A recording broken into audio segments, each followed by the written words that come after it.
Баршаңызға қайырлы күн достар. Бүгін мен сіздерге 4 мезгіл ағашының фетрдан жасалу жолын үйрететін боламын. Егер видеом ұнаса, лайк басып, комментарий жазып, қоңырауша белгісін басып қоюды ұмытпаңыздар. Ол үшін ең алдымен картоннан осындай екі бірдей қылып ағаштың суретін қиып аламыз. Және астынан осындай тұрғызатындарын тастап кетеміз. Және біреуін осы жергеден, екіншісін осы жергеден қиық тастап кететін боламыз. Енді осыны қиықты бір-біріне кигізетін боламыз.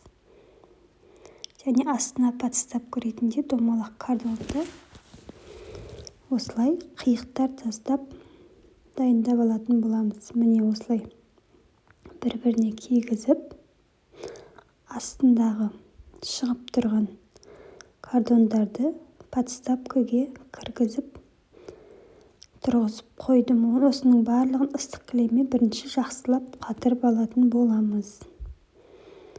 Міне ыстық кілеммен мен домалақ емес, қайтадан ойланып, төртбұрышты қалтқаға тұрғыздым және жан-жағына әртүрлі мезгілдің түстерін жабыстырып қиып шықтым.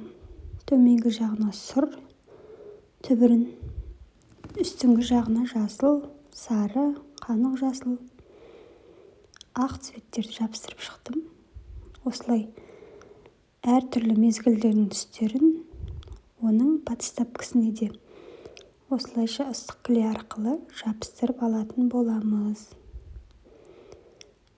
Және жиегін әдемі болу үшін оны да күздікін сары түске, қыстыкін ақ түске осылай шөп тәріздес қылып қиып алып жабыстыратын боламыз.